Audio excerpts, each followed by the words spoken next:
আপনারা যত ইচ্ছা সমালোচনা করবেন, এটা আপনাদের রাইট আছে এবং আপনারা করেন। আমরা কখনো কেউ ভাবছি না যে টিম আমাদের ডাউন হয়ে গেছে। আয়ারল্যান্ড টিমের সঙ্গে যদি না করি তাহলে কার সঙ্গে করব? সাগরিকায় আয়ারল্যান্ডের বিপক্ষে টাইগারদের নখদন্তহীন পারফরম্যান্স যেন নিজেদের থাবা দেয়াটাই ভুলে গেছে বাংলাদেশ। এর কারণটা কি? এর কারণ কি লিটন কুমার দাসের বিসিবির এগেইনস্টে সেই বড় বড় এলিগেশন এবং তারপরে বিসিবির পক্ষ থেকে প্রধান নির্বাচক গাজী আশরাফ হোসেন লিপু যখন এসে সরাসরি লিটনের এগেইনস্টে একটা কথা বললেন, লিটনের বিরুদ্ধেই বলে দিলেন যে আমরা লিটনের সাথে আলোচনা করেছি, কিন্তু লিটন প্রেস কনফারেন্সে জানিয়েছেন তিনি আসলে তার সাথে আলোচনা করা হয়নি কিংবা নোটিশ দেয়া হয়নি তাকে। এমন হারের পর বিসিবি আর লিটন যদি মুখোমুখি হয়ে যায় সেক্ষেত্রে ড্রেসিং রুমের পরিবেশটা কেমন থাকবে? ড্রেসিং রুমের পরিবেশটা নিশ্চয়ই ভালো থাকবে না। তারপরেও আমাদের কথা বলতে হবে মাঠের ক্রিকেট নিয়ে, মাঠের খেলা নিয়ে, যেখানে বাংলাদেশ নিজেদের যে ন্যূনতম পারফরমেন্সটা সেই পারফরমেন্সটা কিন্তু তারা করতে পারেনি। বাংলাদেশ আয়ারল্যান্ডের মতো ছোট দলের বিপক্ষে ৩৯ রানের হার নিয়ে নিজেদের টি-20 সিরিজ শুরু করেছে ২০২৩ সালে। এই একই মাঠে আয়ারল্যান্ডের বিপক্ষে বাংলাদেশ হেরেছিল ৭ উইকেটের ব্যবধানে। সেই ৩ বছর পর কিংবা ২ বছর পর বাংলাদেশের মধ্যে কি কোনো পরিবর্তন এসেছে? মাঠের খেলায় অন্তত পরিবর্তন আসেনি। এমন একটা ম্যাচের পর ধারণা করা হয়েছিল লিটন কুমার দাস আবারও হয়তোবা আসবেন এবং এসে নিজের দল যেহেতু হেরেছেন, লিটন কুমার দাস প্রেস কনফারেন্সে সাংবাদিক কিংবা গণমাধ্যমের যে চাপ, সেই চাপ বা এক একটা কঠিন প্রশ্ন, সেই প্রশ্নের উত্তরগুলো দিবেন। কিন্তু এসেছেন এই ম্যাচে বাংলাদেশের হয়ে সবথেকে ভালো খেলা তাওহিদ হৃদয়। তাওহিদ হৃদয় ৫০ বলে ৮৩ রানের ইনিংস খেলেছেন। এরপরে যখন পুরো দল কলাপস করেছেন, এমন অবস্থায় তাওহিদ হৃদয় ঠিক কেমন বোধ করছেন?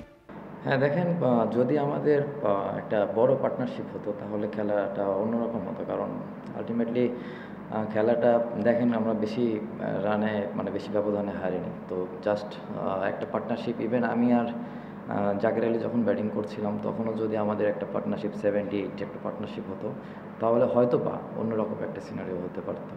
টানা ৪ ম্যাচে ৪ হার। বাংলাদেশ বিশ্বকাপের আগে শেষ সিরিজে যখন মাঠে নামছে এবং বাংলাদেশের এমন যাচ্ছে তা অবস্থা, তখন বাংলাদেশ দল বিশ্বকাপের আগে ঠিক কেমন করবে উত্তর দিয়েছেন তাওহিদ হৃদয়।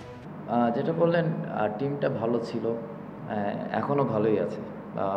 আমরা কখনো কেউ ভাবছি না যে টিম আমাদের ডাউন হয়ে গেছে। এটা টি-20 ফরম্যাটে আমরা তো টানা ৪টা সিরিজ জিতেছি। ১টা-২টা সিরিজ বা ৪টা-৩টা ম্যাচ হতে পারে। টি-20 খেলাটা মোমেন্টামের খেলা।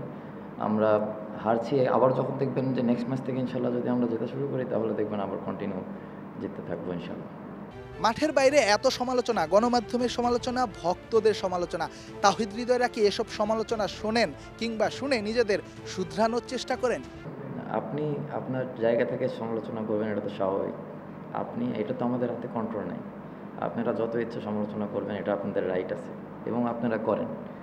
এখান থেকেও পজিটিভ দিক হতে পারে, তো আপনাদের ২-১টা কথায় আমাদের তো অনেক কিছু চেঞ্জ হতে পারে। অবশ্যই এটা পজিটিভভাবে দেখছি এবং আমি রিকোয়েস্ট করছি যে আপনারা অবশ্যই যুক্তি দিয়ে সমালোচনা করবেন। মানে কিছু সময় আছে না যে আমাদের বাঙালি আমরা অনেক সময় একটাতে শুরু করলে ওটা নিয়ে চলতে থাকি।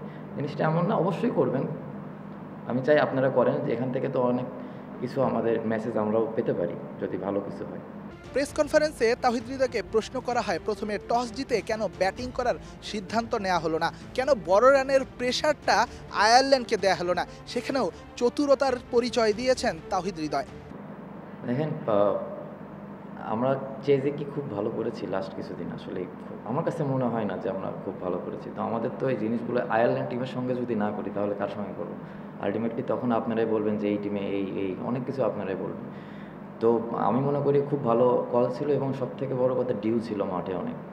এই ডিউটা ফ্যাক্ট। এখানে যেই টিম আসবে না কেন এরা টসে জিতে ফিল্ডিং করাটাই স্বাভাবিক। সিরিজের প্রথম ম্যাচ হারের পর বাকি রয়েছে আরও ২ ম্যাচ। এই সিরিজে ঘুরে দাঁড়াতে পারবে কি বাংলাদেশ? কারণ বছরের শেষ টি-20 সিরিজ, এরপরেই বিশ্বকাপে যাবে বাংলাদেশ। লিটন নিশ্চয়ই চাইবে নিজের দলকে রিদমে ফেরাতে, নিশ্চয়ই চাইবেন বাকি যে দুটো ম্যাচ রয়েছে সেই দুটো ম্যাচ জিতে এই সিরিজটা জয় দিয়ে বছর শেষ করতে।